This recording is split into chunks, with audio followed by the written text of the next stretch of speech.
Hi guys, Sat Sri Akal. Welcome back to my channel Harithvi Bahl and mama rocks. तो blogging की शुरुआत सुबह से हो रही है। सुबह नाश्ता बन रहा है सबके लिए अलग अलग। किसी को मूली का पराठा चाहिए, किसी को आलू का पराठा चाहिए। और इन दिनों ज्योति भी शॉप पे नहीं आ रही थी। मैं आपको बता दूं, ये मेरी एनिवर्सरी से पहले का 2-3 दिन का शूट कर रखा ब्लॉग है। ज्योति के मम्मा भी नहीं आ रहे थे क्योंकि ज्योति की नानी की डेथ हो गई थी, तो फिर वो कुछ दिन नहीं आते हैं, काम पर नहीं जाते हैं। और ज्योति भी नहीं आ रही थी, तो पूरे घर का, पूरे शॉप का जो मुझ अकेली पे जिम्मेदारी आ गई थी। नो डाउट मिस्टर बहल हैं तो बहुत सारी चीज़ें जो है वो सॉल्व हो गई। लेकिन ऐसा था कि हरिथ्वी के एग्ज़ाम चल रहे थे और उसी बीच इस बार ऐसा हुआ कि हरिथ्वी एग्ज़ाम्स के दौरान बीमार हो गई। उसे अपनी एलर्जी की जो प्रॉब्लम थी वो दोबारा से हो गई। पता नहीं कैसे हो गई, शायद मौसम चेंज हो रहा था उस वजह से हो गई। और क्योंकि मैं भी तबीयत ऐसे ही चल रही थी, मेरी डोज़ हाई चल रही थी, मेरे साइकेट्रिक इश्यूज़ की जो हाई डोज थी उसकी वजह से मैं भी उसकी तरफ ध्यान नहीं दे पा रही थी इतना, तो शायद इस वजह से हो गया। तो बहुत सारी चीज़ें उलझ गई थी लाइफ में, इसीलिए व्लॉगिंग नहीं कर पा रही थी क्योंकि फिर बच्चे की तरफ ध्यान देना ज़्यादा प्रायोरिटी होती है ना। तो ये व्लॉग जो है गाइज़ वो 15 मार्च से 1-2 दिन पहले का होगा। तो मैंने नाश्ते का काम सपेटा और मैंने राजमा बॉयल कर लिए थे दोपहर के लंच के लिए, वो भी साथ ही बना के जो है वो मैं सीधा शॉप पे जाऊँगी क्योंकि फिर शॉप पे ही सारा दिन बैठना है। लंच के टाइम पे ही घर आएंगे। तो यहाँ पे अब मैं सारे काम समेट के जो है वो झाड़ू पोछे की तरफ हो गई थी। जब मुझे खुद से झाड़ू पोछा लगाना होता है ना, तो मैं ऐसे ही करती हूँ। किचन साफ़ होती है, बर्तन वर्तन साफ़ होते हैं, फिर ही मैं झाड़ू पोछा लगाती हूँ। मुझे फिर ना थोड़ी तसल्ली होती है। लेकिन हाँ, इन दिनों बहुत डीप क्लीनिंग नहीं कर पा रही थी क्योंकि हरिथ्वी की स्टडी की तरफ भी ध्यान देना था, है ना। तो बहुत सारी चीज़ें यार ऐसे हो गई थी। होता है ना, लाइफ में बहुत सारी उलझने होती हैं और कुछ टाइम से आपको पता है, 1-2 साल से मेरी लाइफ में उलझने ही उलझने हैं।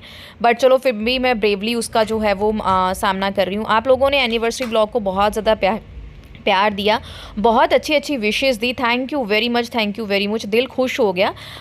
कुछ एक कमेंट थे जो मुझे मेरे जाति सूचक शब्द थे जिनमें क्योंकि मैंने फ़र्स्ट टाइम, शायद नहीं, मैंने पहले भी रील्स वगैरह तो बहुत सारी आपके साथ शेयर की हैं अपने गुरुजी महाराज की।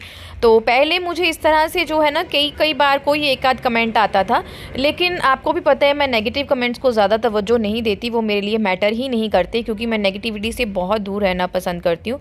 और लेकिन अगर कोई गलत वर्ड बोल देता है उसे भी मैं माइंड नहीं करती क्योंकि मुझे लगता है ये दूसरे की संस्कृति, सभ्याचार या अकल कह लीजिए, उसके पास उतनी ही लियाकत है। जिसको जितनी अकल होगी वो उतना ही बोलेगा। मैं ये चीज़ लेके चलती हूँ, बराबरी करने में वो नहीं करती। लेकिन मुझे इस बार कुछ ऐसे वर्ड आए जो मुझे लगा कि हम लोगों की सोच अभी भी वहीं पे है। तो जी हाँ, मैं आपके सामने ये रिवील कर रही हूँ, बता रही हूँ कि हाँ, मैं, आप जो मुझे वर्ड बोल रहे हैं कि आप दलित समाज से हो या पिछड़े समाज से हो, ये वो जो भी आप बोल रहे हो, जी हाँ मैं वही हूँ, मैं एक्सेप्ट करती हूँ।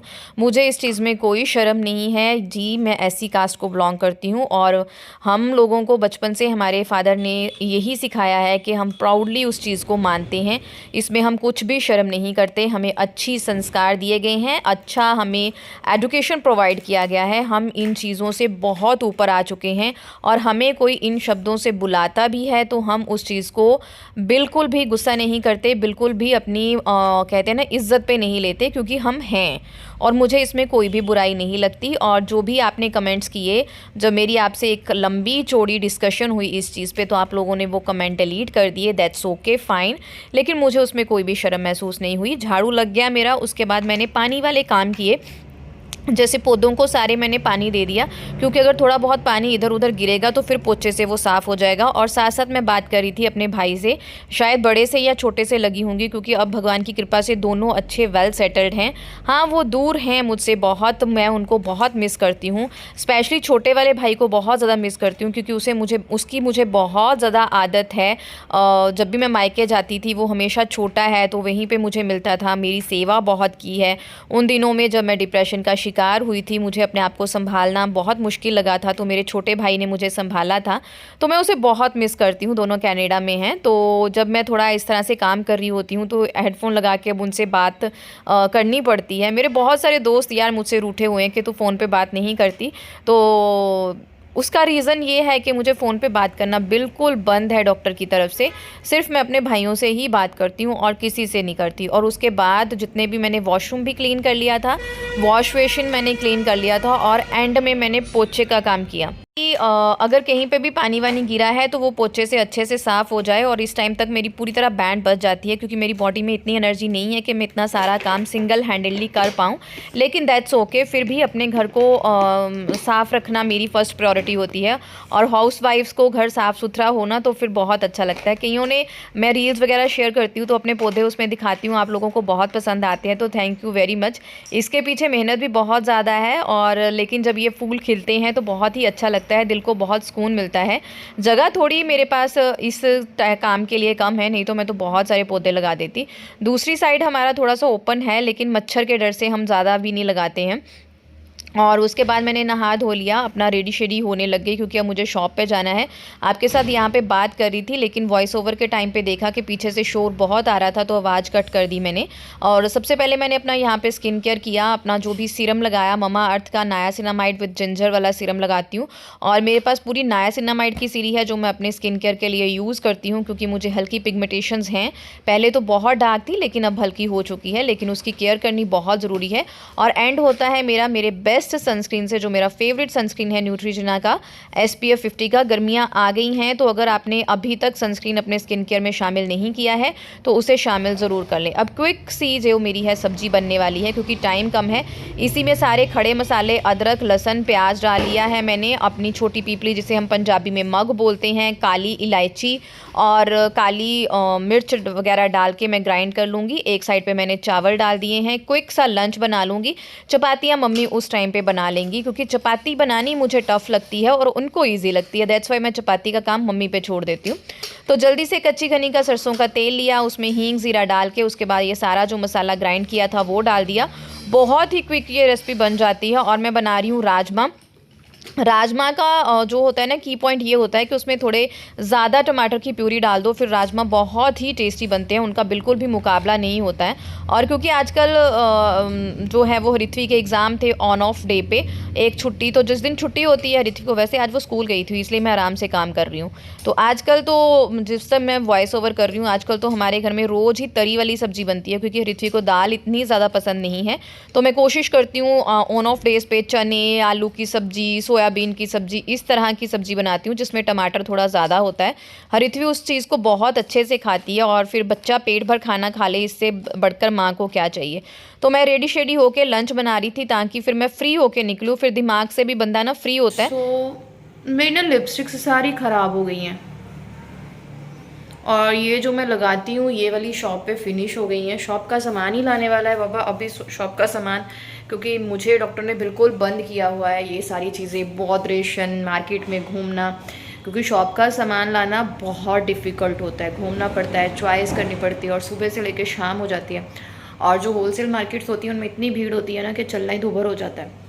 तो बैल साहब भी नहीं लेके जाना चाहते और ख़ुद भी। तो इस बार हमारा ना ये चीज़ बड़ी टफ़ हो रही है, दुकान पे बहुत सारी चीज़ें ख़त्म हो गई हैं, और जब कस्टमर्स आते हैं तो दीदी कब आएगा कब आएगा कब आएगा। तो देखते हैं, बैल साहब को मैंने बोला है कि 1-2 दिन तक जाइए, देखते हैं कोई जुगाड़ करते हैं। तो मैं फटाफट से चाय पीऊँगी, स्वेटर वगैरह डाली है मैंने, क्योंकि मुझे फ़ीवर हो गया है।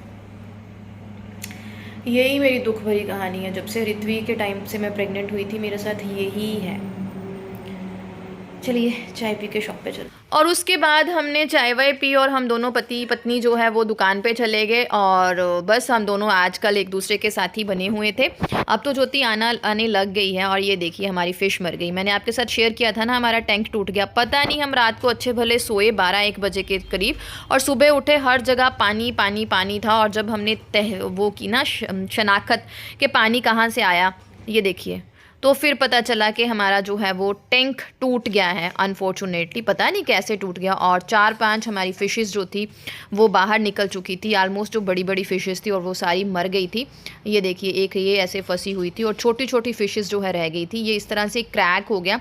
इसका रीज़न भैया को भी नहीं पता चला कि क्या हुआ, लेकिन नुकसान तो एक तरफ, लेकिन दुख बहुत हुआ जब आप किसी चीज़ को इतना ज़्यादा प्यार करते हो जीव जंतुओं से और फिर इस तरह से वो हो जाएं तो दुख बहुत होता है। तो फिर हमें बहुत ज़्यादा सफाई करनी पड़ी और सफाइयाँ वैयाँ करने के बाद हम हरित्वी स्कूल से आ गई थी। हम उसे जल्दी ले आए थे और फिर हम उसे लेके गए दवाई लेने, क्योंकि जब उसने सुबह उठ के टैंक वगैरह देखा उसे ना स्मेल चढ़ गई और उसे ये इश्यूज़ हैं। अगर उसे गंदी स्मेल इस तरह से आ जाती है तो उसे अस्थमा अटैक होने शुरू हो जाते हैं। क्योंकि एग्ज़ाम है वो पहले ही से ठीक नहीं थी, तो फिर मैं कोई भी स्ट्रेस नहीं लेना चाहती थी और मैंने बैल साहब को बोला कि इसे जल्दी से छुट्टी दिलवाइए और चलिए इसे दवाई लेने के लिए, क्योंकि हरित्वी का भी होम्योपैथिक ट्रीटमेंट होता है। घर से 1 घंटे की दूरी पे इसके डॉक्टर्स हैं, फिर वहाँ पे हम हरित्वी को लेके गए। इन दिनों हम इसी तरह से बिज़ी चल रहे थे और ये मैंने क्लिप्स आपके साथ 2-3 दिन की शेयर की हैं ताकि आपको भी थोड़ा सा आइडिया हो जाए मैं क्यों व्लॉगिंग नहीं कर पा रही थी। Hi guys, welcome back to Haritvi Bahl and mama rocks. तो आज दिन है सैटरडे, 11 तारीख है और मैंने अंदर ही क्यों लगा लिया इसे, मैं बाहर फ़ोटो क्लिक कर रही थी, बाहर धूप पड़ी थी तो मैंने चश्मा लगाया था। और हरित्वी अभी अभी एग्ज़ाम दे के आया है और हम जा रहे हैं आज शादी पे। मेरी आंखें सोनी सोनी लग रही हैं, लेकिन मेरी क्या करूँ, आई लाइनर कुछ टिकेगा ही नहीं। वे मैया तू राजा वे रानी तेरी। और जिस दिन हम शादी पे गए थे उस दिन भी हरित्वी का एग्ज़ाम था। हम हरित्वी को एग्ज़ाम देने के बाद से लेके आए थे। शादी पे जाना इसलिए ज़रूरी था क्योंकि one of my favourite cousins की शादी थी और बहुत टाइम से मैं अपने मायके के किसी फंक्शन में, शादी के बाद मैं किसी ऐसे फंक्शन में नहीं गई जहाँ पे हम कज़न सब इकट्ठे हुए हों। क्योंकि भगवान की कृपा से हम 20-21 कज़न हैं ननिहाल की तरफ से। जो मेरी बुआ की तरफ से है वो तो अलग है, क्योंकि मेरी 5 मासियाँ हैं टोटल। मेरी मम्मा 6 सिस्टर्स हैं, 2 मामू हैं, तो उनके सबके हम बच्चे मिला के 20-21 हो जाते हैं। और जब हम इकट्ठे होते हैं ना तो धमाल मच जाती है और किसी और की हमें ज़रूरत ही नहीं होती। और ये बैठी हुई हैं मेरी मम्मी, मासियाँ, और ये डांस चल रहा था। ये मेरी सारी कज़न सिस्टर्स हैं, कुछ की शादी हो चुकी है, कुछ तो छोटी हैं, कुछ टीनेज हैं, कुछ भाभियां हैं और मेरा कहीं क्लिप मिलेगा वो तो नहीं मिल पाया। और ये फिर एक दिन की ट्रिप हम गए थे। ये हम गए थे, सामूहिक शादियां थी, टोटल 12 शादियां हमारे ही कम्युनिटी में करवाई गई थी। कुछ डोनेशंस एक दूसरे से इकट्ठा करके। जो बाबा जी हमारे घर पे आते हैं, जो मैंने एनिवर्सरी पे जिन्हें लंच पे इनवाइट किया था बाबा जी को, ये उन्हीं का एक डेरा है जो इस तरह से मिलके बहुत सारी गरीब जो हमारी लड़कियां होती हैं जिनके पेरेंट्स इतने सक्षम नहीं होते उनकी शादियां वो करवाते हैं। बहुत ही बड़ा मेले की तरह ये जो है शादी होती है। सोच के देखिए एक शादी करनी हमें कितनी डिफ़िकल्ट होती है, कितनी मुश्किल होती है, और 12 शादियां करनी। बहुत सारी जनता, बहुत सारे लोग आए थे, उनका चाय पानी का बंदोबस्त, लंगर का बंदोबस्त और हर लड़की को ज़रूरत का सामान, जिसे हम दहेज बोल देते हैं, वो दिया जाता है। कुछ भी ऐसा नहीं होता जो मिस हो सके। घर का हर तरह का ये देखिए ज़रूरत का सामान होता है। सोफ़ा सेट, बेड, लाइक जो ये ट्रंक हैं, पेटियाँ, सब कुछ दिया जाता है। तो बहुत ही अच्छा ये समागम था। बस इस ब्लॉग के बाद आपको कंटिन्यू जो है वो डेली ब्लॉग्स देखने को मिल जाएंगे। ये कुछ क्लिप्स थी जो मैंने सोचा आपके साथ शेयर कर दूं। बहुत मैसिव डे थे, लेकिन कुछ कुछ अच्छे एक्सपीरियंस भी रहे इन दिनों में। बस अब थोड़ी फ्री हो गई हूँ। तबीयत थोड़ी मेरी तो ऐसी चलती है, आपको पता है। मैं तो कभी अब बोलूँगी भी नहीं मैं ठीक हूँ, अगर ठीक भी हूँ, क्योंकि जब मैं बोल देती हूँ ना मैं ठीक हूँ, मैं उसी दिन बीमार पड़ जाती हूँ। हरित्वी फीलिंग बेटर नाउ। उसके एग्ज़ाम ख़त्म हो गए हैं, वो घर पे है, तो इस बार ऐसा कुछ टेंशन नहीं है, कोई बात नहीं, घर पे है। और ये बैल साहब हैं, बहुत ही अच्छा प्रोग्राम था। ये देखिए, ये इस तरह से सारे दूल्हे दुल्हन जा रहे थे। बहुत ही अच्छा, भगवान जी की कृपा से 11-12 लड़कियों की शादी हुई थी। मिलती हूँ नेक्स्ट व्लॉग में, तब तक के लिए Sat Sri Akal. Thank you very much for watching us. Bye bye.